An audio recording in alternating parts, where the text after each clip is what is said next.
Yes. Hello, everybody. Um, you know, let me just say this. Um, when you first meet a man, first of all, we should all be in Sabbath classes. We should be all be under elders covering, the prophets, as women, as children, as young men and women. We should all be a part of a Hebrew family gathering. This is where we found our counsels. This is where we can understand more. This is where we can feel safe, and that we will all know what the next thing, the next news. We can feel a part of the nation. This is where we need to be, a part of their gathering. Although people fight against it because they're talking about, no man leaves me. Well, when you was born into this world, your mother was in charge of you. Your daddy was in charge of you. If they had not been, you would have walked into a river and drowned. You need someone to show you, to speak truth to you, to show you how it's done, to give you understanding and clarity. You don't achieve that by yourself.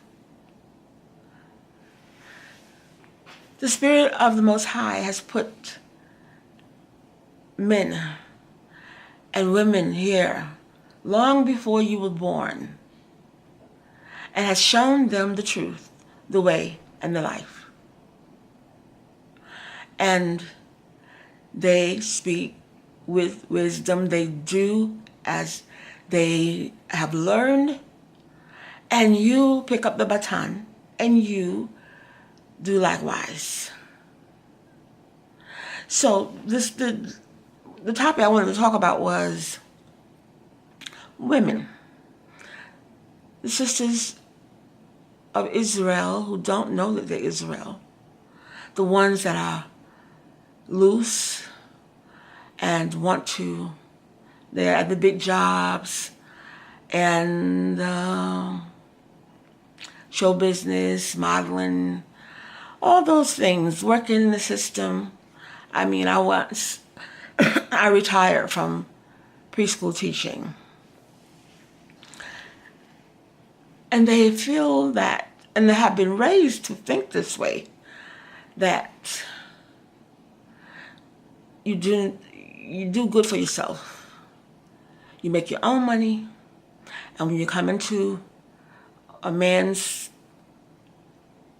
life, you're already set for yourself, and you don't have to be pushed around by him. Now, what is that conveying?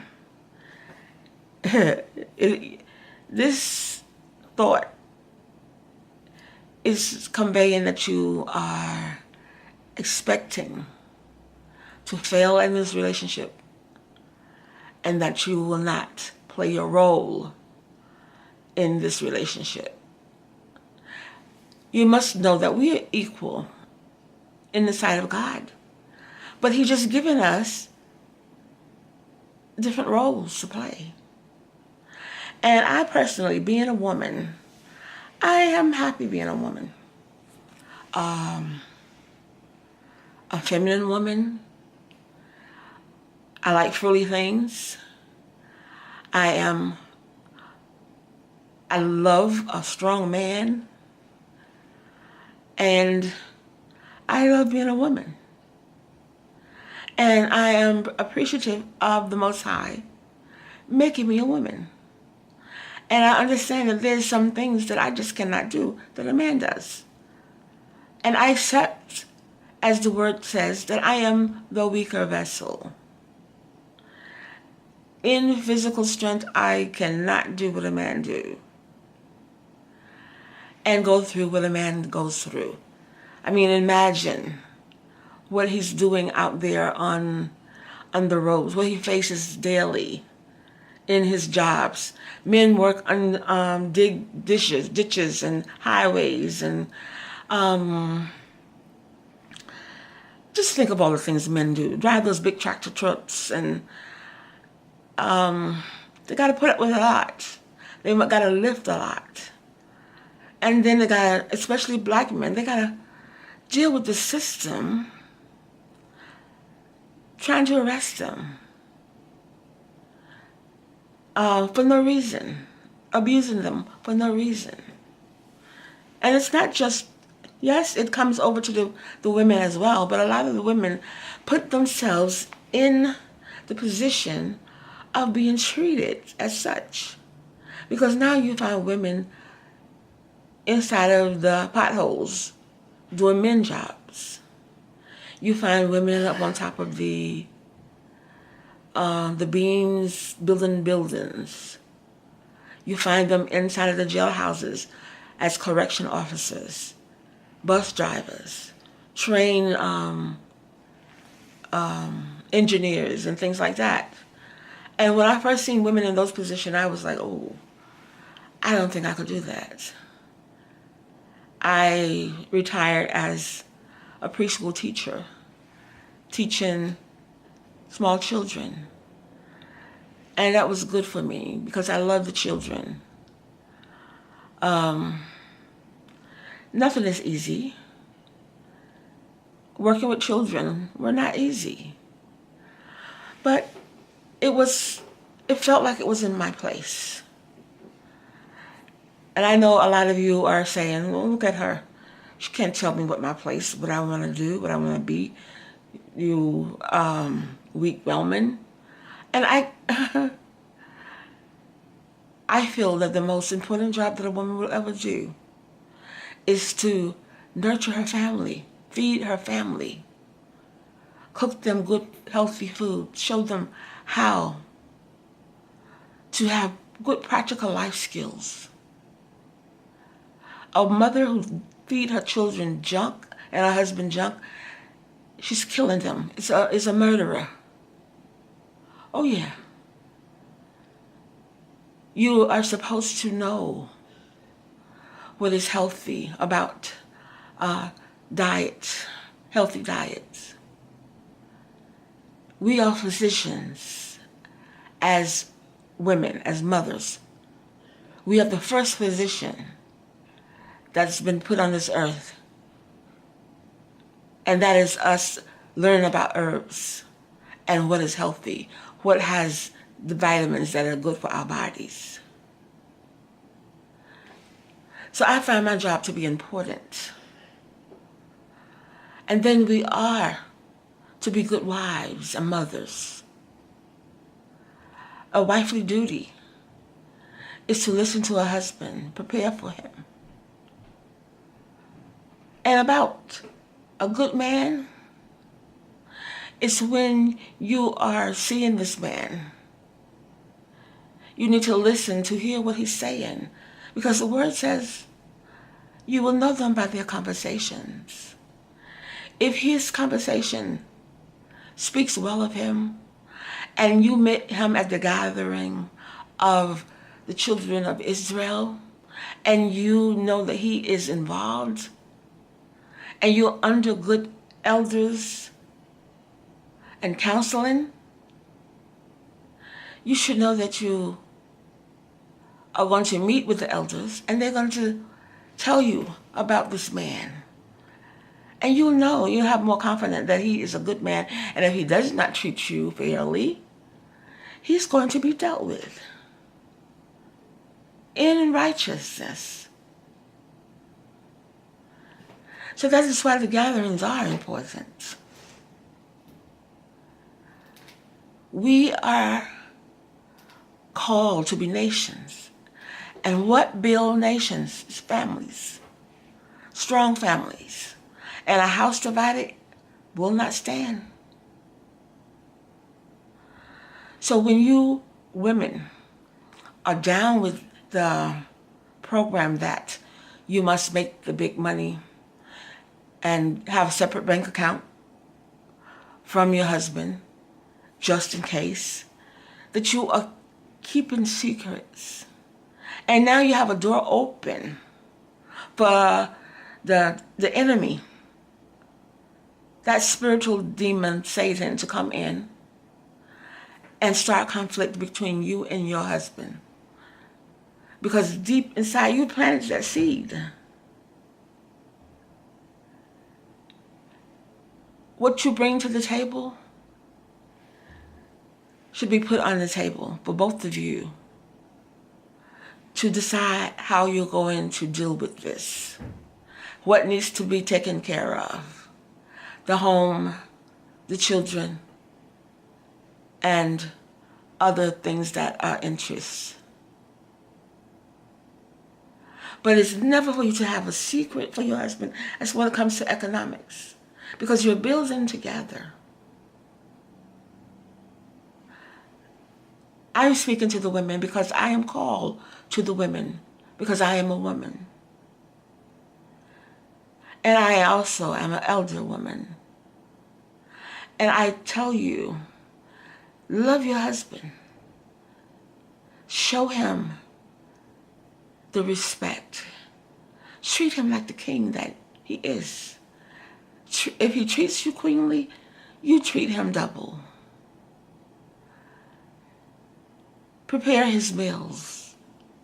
Prepare them good and healthy. Because he's getting up, rising with the sun. And he is out there in the trenches daily, dealing with so much craziness. And when he come home and the bills are paid and all that you can need is basically there. Well, your job is to teach the children, teach them to respect dad, to help dad. And in doing so, he is going, a good man is going to love you as Christ loved the church. He's also is going to pour his love on you. It has to be equal. But I know how a lot of aggressive women are. It is hard to get you tamed, to stop you from acting like an alley cat. Because you fear. And if upon meeting a husband and you have this attitude and he's still, and you know you got an attitude, you know who you are, and this man decides that he wants to be with you anyway, you better perk up. Because either he's thinking that, okay, I got her like this, but I'm marrying her and I'm going to straighten her out. Or he's in need of something and he really don't want to tell you. And he really don't care that much about you. So your nasty attitude he'll put up with until he gets what he really needs from you. Yes, don't think that you don't have to change and be sweet and womanly. Because that's what a real man wants. A woman. A sweet woman. Some of them will tell you that they want aggressive, dominant woman. What for? So that you could take care of things that he don't want to take care of? Women, we are delicate and we break easily. Why do you think there's so much emotions and anger inside of you? Because you have not had any help. You've done everything yourself. You're broken. Our children are out there our male children out there getting into trouble because there ain't no daddies in the homes. And you didn't put them out because they were not helping. They're just giving you more trouble, being childish because they don't do what a man's supposed to do. They have no good work ethics. They don't want to be fathers. That's because you did not hear. You didn't hear him when he spoke, or you didn't see him when he came, because you wanted a man so bad.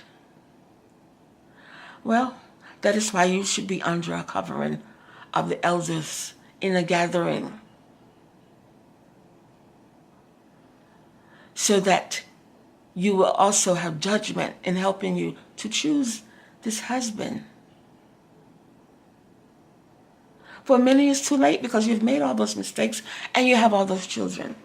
But it is not too late to change.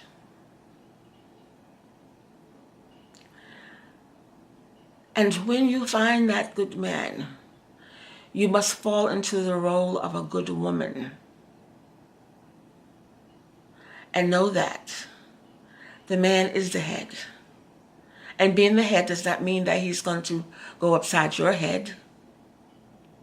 It only means that he is the overseer. He's the one that has the guidance from the Most High.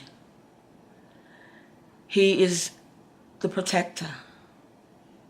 He is the one that, the breadwinner that goes out and wins the bread.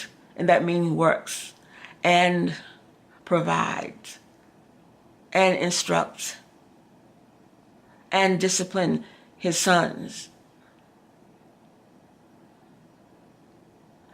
You need this man to help, because you cannot do it alone.